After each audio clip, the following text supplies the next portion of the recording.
Baik, Assalamualaikum warahmatullahi wabarakatuh. Saya Akbar Fatih Ridwan dari kelas 12/4.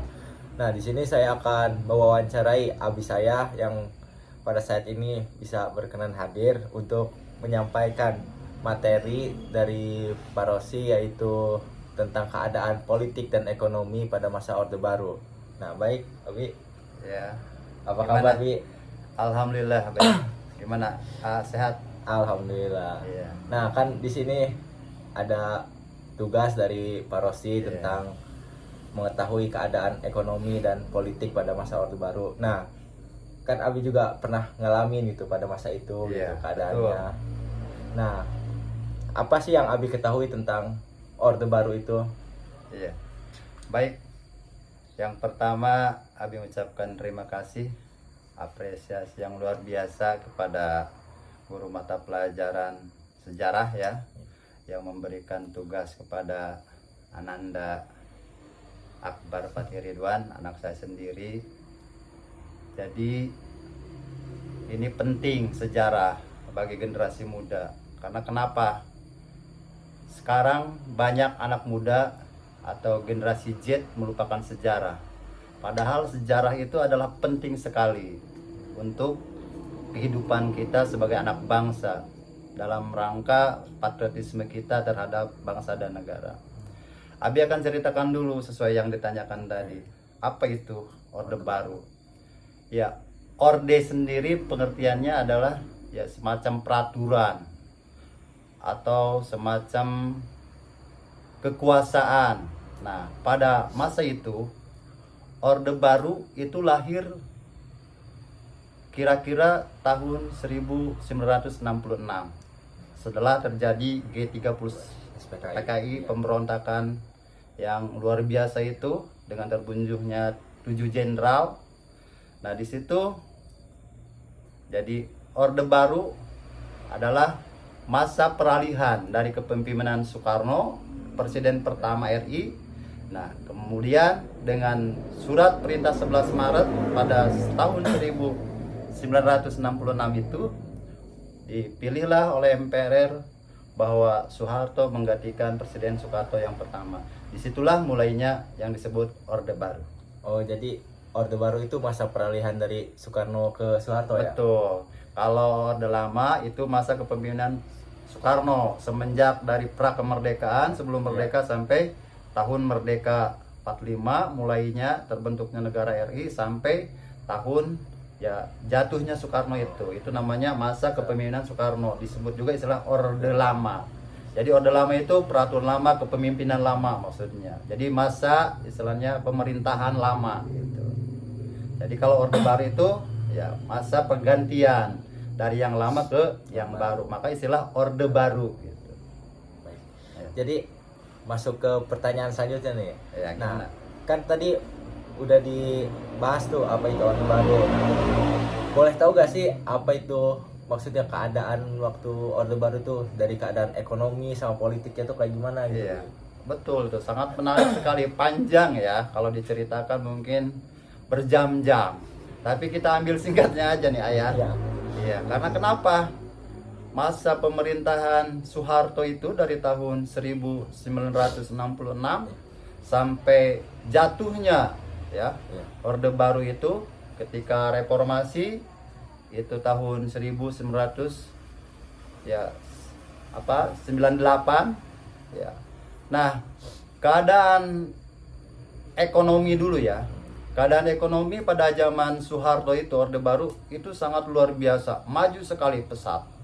Bahkan Indonesia sempat swasembada pangan. Apa itu swasembada pangan? Jadi kebutuhan pokok ya yang ada di Indonesia itu tercukupi. Bahkan Indonesia itu ekspor beras ke luar negeri. Tidak seperti sekarang, terbalik gitu ya. Justru sekarang mah Indonesia yang ekspor beras seperti dari Filipina, dari Singapura, dari mana. Nah, kalau dulu itu luar biasa. Jadi para petani sejahtera, ekonomi maju, harga barang-barang murah gitu. Jadi sangat pesat gitu. Nah, itu. Nah, di sisi lain dengan majunya ekonomi ya selama kepemimpinan Soeharto selama 35 tahun itu Nah, memang di dalam masalah politik kurang baik, ya, agak kurang baik gitu ya. Karena setiap pemimpin itu tidak semuanya ya, buruk, jelek. Jadi ada dua sisi, ada sisi negatifnya dan ada positifnya. Nah, di positifnya itu tadi ekonomi ya positif. Nah, politik juga ya sebenarnya stabilitas politik ya bagus juga di zaman Soeharto, jadi aman segala apa-apa gitu ya. Cuman dalam masalah politik itu ya ada sedikit kegagalan gitu di Orde Baru itu. Karena apa? Jadi pemerintahan itu dikuasai oleh sentral pusat gitu, semua gitu diurusi oleh pusat sampai ke RT gitu. Jadi semuanya ya sentralistik gitu, ya nggak dari bawah. Kalau sekarang kan ada istilah istilahnya otonomi daerah apa, jadi daerah itu bisa mengembangkan sendiri-sendiri. Kalau dulu enggak itu. Jadi apa kata pusat ya begitu gitu. Nah kemudian jeleknya lagi dalam sistem politik itu, nah pada saat itu tidak ada kebebasan berekspresi, Berpendapat. ya berpendapat. Karena apa? Kita diawasi. Semua ada yang nih orang macam-macam, semua berbicara macam-macam tentang pemerintah tentang apa, langsung itu Ditangkap. ya ditangkap atau di apa, bisa dipenjarakan, bisa diintimidasi gitu. Nah, itu ketidakbebasan berekspresi di muka umum, berpendapat baik untuk kritik semua yang membangun itu tidak bisa. Karena tadi apa? Karena masalah politik, itu masalah namanya sosial, ekonomi, semuanya diawasi dari pusat gitu. Jadi sentralistik. Nah, disitulah powernya Soeharto. Tapi memang secara kenegaraan Soeharto itu disegani, bahkan macam-macam Asia. Semuanya ke Soeharto angkat tangan gitu, semuanya hormat. Ketika semua ada pertemuan apa-apa, ya, Soeharto itu selalu tampil di depan gitu, dihormati, disegani.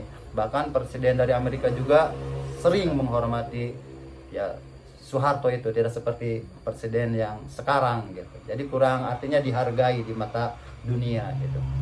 Nah, singkat cerita bahwa selama ekonomi maju, nah ada kelemahannya itu secara politik. Nah, masa Orde Baru ini dihantam oleh krisis ekonomi itu pada tahun 1987. Itu awalnya. Jadi Asia kolaps semua. Ekonominya amburadul semua, ya. Dolar, harga mata uang Indonesia rupiah melambung tinggi.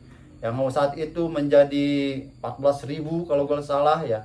Sehingga membuat ekonomi masyarakat yang tadinya barangnya menjadi murah menjadi mahal, tidak terjangkau, tidak terbeli. Kemudian barang-barang juga langka gitu. Nah, di situ adanya krisis global ekonomi terutama di Asia. Ini juga menurut ya pandangan Abi sebenarnya kayak by design gitu. Kayak seumpama memang untuk menghancurkan Soeharto dan semua artinya pemimpin-pemimpin di Asia. Karena saat itu yang menguasai dunia tetap adalah Amerika. Jadi kuasa Amerika itu mencengkram ke semua lini, baik ekonomi, pertahanan dan segalanya gitu. Bahkan regional ya masing-masing negara itu dikuasai ya oleh Amerika. Nah, menurut para politikus juga bahwa ada ikut campur tangan dari Amerika untuk menggulingkan Soeharto. Karena saat itu Soeharto luar biasa kuatnya, gagah, disegani dan maju dalam faktor ekonomi. Nah, semenjak krisis ekonomi atau disebut Krismon ya saat itu ya, maka terkenal Krismon. Nah, Abi saat itu mahasiswa saat gagah-gagahnya ya.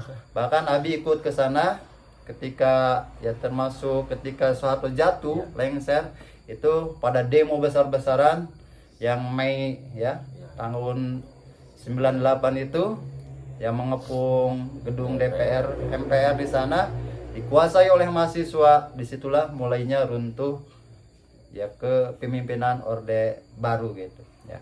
Jadi saat itu setelah digulingkan terakhirlah kepemimpinan kekuasaan Soeharto di Indonesia. Mungkin itu. Nah, Ada lagi?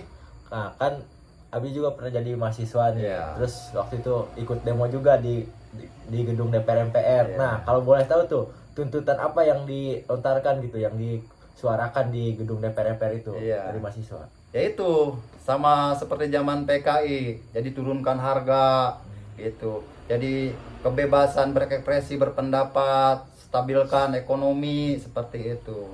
Jadi apa namanya, jangan sampai rakyat merasakan kesengsaraan ini berkepanjangan gitu. Jadi itu tuntutan-tuntutan kan, turunkan Soeharto, karena tadi Soeharto dianggap ke satu udah lama ya. Jadi kepemimpinannya itu semenjak dari 1966 sampai ya 19 berapa namanya 98 kan, berapa tahun, 35 tahun itu tidak ada lagi yang menggeserkan Soeharto yang mampu. Maka sentral kekuatan Soeharto itu menguasai sektor ekonomi, politik, di pertahanan, keamanan, terutama ya di menguasai pertahanan itu.